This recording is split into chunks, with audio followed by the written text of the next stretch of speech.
Side post. Here to call the Preakness Stakes. Let's go to Tom Durkin. Super Saver seeks to win the middle jewel of the Triple Crown, the 135th running of the Preakness, and they're off. Super Saver got off to a good start in Dublin. Dublin went way to the outside, right from the gate. Oh, that's going to cost him dearly. So here's Super Saver, and here's First Dude. First Dude's going to be the leader, and Super Saver will sit back running second under the line for the first time. Jackson Bennett, the rail third, Caracotado fourth on the outside. Two-year-old champion looking at Lucky is fifth in between horses. Patio Prado to his outside. You want a twist, cuts the corner beautifully, moving up a couple spots from sixth. And then it's Schoolyard Dreams back running along in seventh. Northern Giant is at the back of the pack. Also at the back of the pack is Pleasant Prince, followed by Patio Prado. That disastrous start has put Dublin at the back of the pack. He is 15 lengths off an opening quarter of 22 and 4 as they begin that run down the backstretch here. It's First Dude, whose half was a strenuous 46 and 2/5 seconds. Cool and calculated Calvin Burrell sitting chilly, running second here with Super Saver. Just to his inside, Jackson Bend up close to the pace today. He's right there third as they approach the half-mile pole. Caracotado is settled in fourth. He's still about 4 lengths behind First Dude with a half-mile to go. Looking at Lucky. He's out of harm's way on the outside. And there goes Looking at Lucky. He's starting to move on the far outside as they round the far turn. Schoolyard Dreams is moving too. And Patio Prado is following him on the far outside. Time ticking away. There's 3 furlongs to go. Here's Looking at Lucky with a sweeping move, and Caracotado's moving too. And First Dude is now running third. And Super Saver is tailed off into fourth. Jackson Bend fifth toward the inside. And then it's Schoolyard Dreams are at the top of the stretch. Looking at Lucky is the leader. Super Saver is spent. First Dude fights on daily. Jackson Bend between horses.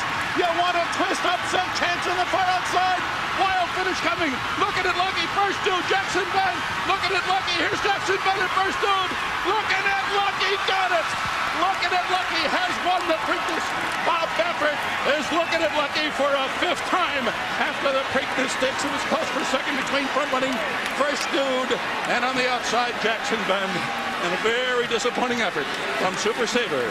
The Triple Crown remains vacant for a 33rd straight year. It does indeed, Tom Durkin, but redemption for Looking at Lucky and trainer Bob Baffert and young 25-year-old Martin Garcia. He rode Conveyance, the front runner in the Kentucky Derby, who faded badly in his first Triple Crown effort. Here's his first Preakness ride, and the 25-year-old who was a restaurant worker before being convinced to go to the track and try his hand, first as an exercise rider and then as a jockey, gets the win. Kept Looking at Lucky out of trouble for the first time in his last 3 races, and he got the win. The 2-year-old champion of last year is rewarding those who have had faith in him all along with his victory in the Preakness Stakes. The youngest rider, the youngest horse in the field, win the 135th Preakness. Tom, there really was nothing lucky about this trip here. Martin Garcia, young Martin Garcia, riding a flawless race, got this horse to relax early on in the perfect spot, gets him out at the right time. And Donna is alongside the winner. Martin just smiled and said, Looking at Lucky, I think you're feeling pretty lucky today. This is your first mount in a Triple Crown race. Certainly your first Preakness win. What's this mean to you? This means a lot. This means a lot for me. And then I want to say thank you for all the connection for Bob Baffert, and then everybody who gave me a chance to ride these beautiful horses. Well, you're right to thank Bob Baffert for the opportunity here, but you've obviously earned your way here. Talk to me about your trip with Looking at Lucky. He's had a lot of trouble in his last couple of races. How was your trip today? Well, today the point was just try to get out of trouble, and then the first thing that I did was try to get out of trouble. He rode really good, and then the main thing was Baffert told me try to save ground in the first turn, and then after then just do whatever you want. So, and then I know that I was looking the favorite, he go in front of me, and then that's exactly what happened. Super safe.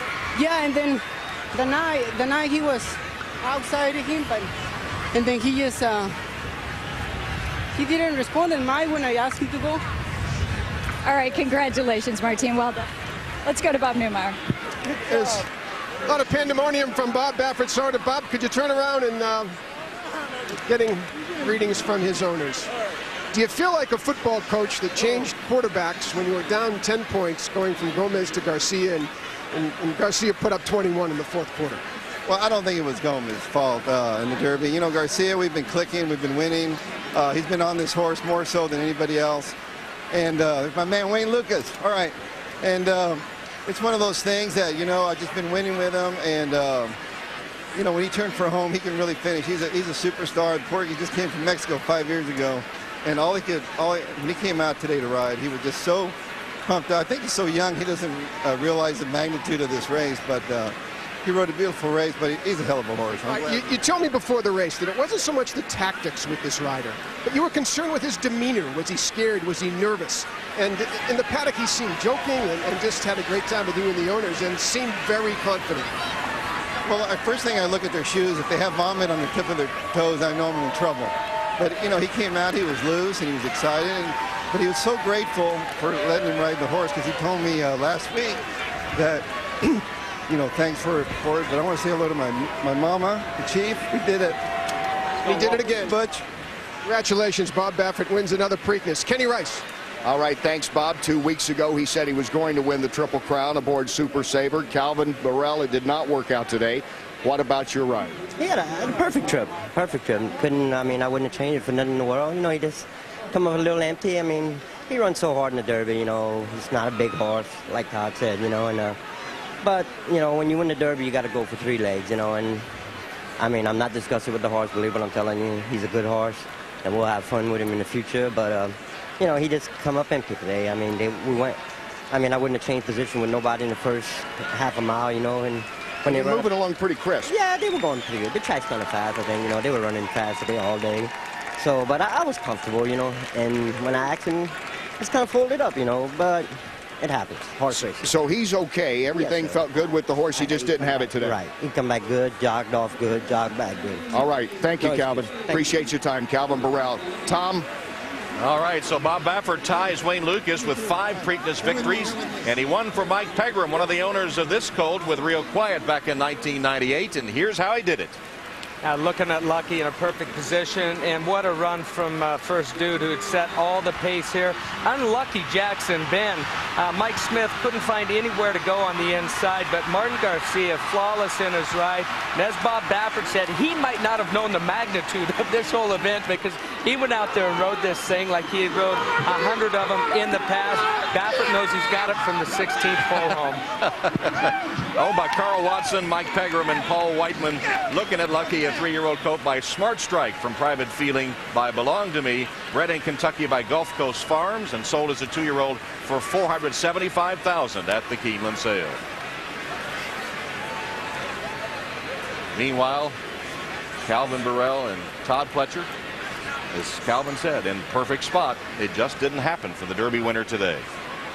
For Martin Garcia, a sweet leg up on Looking at Lucky, and the opposite for Garrett Gomez on Dublin. Nearly went to the outside fence at the break and gets nothing. Here are the payouts. Looking at Lucky, 680, 460, 380. First Dude got second, one of the long shots, 1660 and 920 for Dale Romans. And Jackson Ben for Nick Zito, 660 to show. The Exacta, 188. The Trifecta, 2,700. And the Superfecta, $17,126. So Martin Garcia gets the win in his debut. Jeremy Rose did that in 2005, the last time. Coming up, we'll see